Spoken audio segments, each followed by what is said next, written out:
விஜயோடைய மனைவி சங்கீதா அவர்களும் வந்து தன்னை வந்து வீட்டில் அலோவ் பண்ண மாட்டாரு, நீலாங்கரை வீட்டில் என்ன இருக்க விட மாட்டாரு, வாடகைக்கு குடியிருக்கேன் அப்படின்னு சொல்றாங்க. அது இந்த டிவைஸ் முடிகிற வரைக்கும் நான் அந்த வீட்டில் வாழறதுக்கு அலோவ் பண்ணணும் அப்படிங்கிற மாதிரியும் சொல்லியிருக்காங்க. இல்லை, அது ஒரு தவறான தகவல். அப்படி சொன்னதாக எனக்கு தெரியல. எனக்கு தெரிஞ்சு இன்னமும் அவங்க விஜய் வீட்டில் தான் இருக்காங்க. நீங்கள் அவங்களுடைய அந்த நீதிமன்றத்தில் தாக்கல் செய்த அந்த பெட்டிஷன்லாம் பாருங்கள், விஜய் வீட்டு அட்ரஸ் தான் அதுலேயே போட்டிருக்கும். ஆமாம், நீலாங்கரை மென்ஷன் பண்ணி தான் பார்த்துருப்பீங்க. அவங்க வந்து எனக்கு தெரிந்து 2 பேருக்கும் பிரச்சனை ஏற்பட்ட பிறகும் அவங்க அதே வீட்டில் தான் இருக்காங்க. ரொம்ப வெளிப்படையாக சொல்லணும்னா விஜய் வந்து ஃபர்ஸ்ட் ஃப்ளோரில் இருக்கார், சஞ்சயும் சங்கீதாவும் கிரவுண்ட் ஃப்ளோரில் இருக்காங்க. இதுதான் உண்மை. அதே நேரம் என்னன்னா, இப்போ இவங்க நீதிமன்றத்தை நாடிய பிறகு விஜய் தரப்பில் என்ன சொல்கிறாங்க அப்படின்னா, நீங்கள் இந்த வீட்டிலேருந்து வெளியில் போயிடுங்க, ஏன்னா எங்களை வந்து கோர்ட்டுக்கே இழுத்துட்டீங்க, அதனால் நீதிமன்றத்தில் பார்த்துக்கலாம், இங்கேருந்து வெளியில் போங்க அப்படின்னு விஜய் தரப்பு வந்து அவங்கள வற்புறுத்துறாங்க.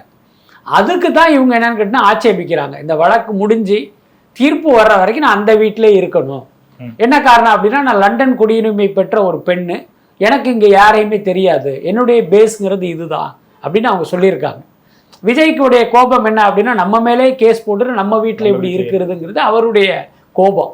ஆனால் இது எதையுமே புரிஞ்சிக்காம நிறைய பேர் என்ன நினைக்கிறாங்க, ஊடகங்களே என்ன மாதிரி செய்தி வெளியிடுறாங்கன்னா, இப்போ நீங்கள் குறிப்பிட்ட மாதிரி சங்கீதா ஏதோ வேற ஒரு இடத்துல குடியிருக்கிற மாதிரியும், அவங்க வந்து இன்னைக்கு காலையிலேருந்து நான் அந்த வீட்டுக்குள்ளே வரணும்னு முயற்சி பண்ணுற மாதிரி ஒரு தோற்றம் இருக்குது. பட் அது உண்மை கிடையாது.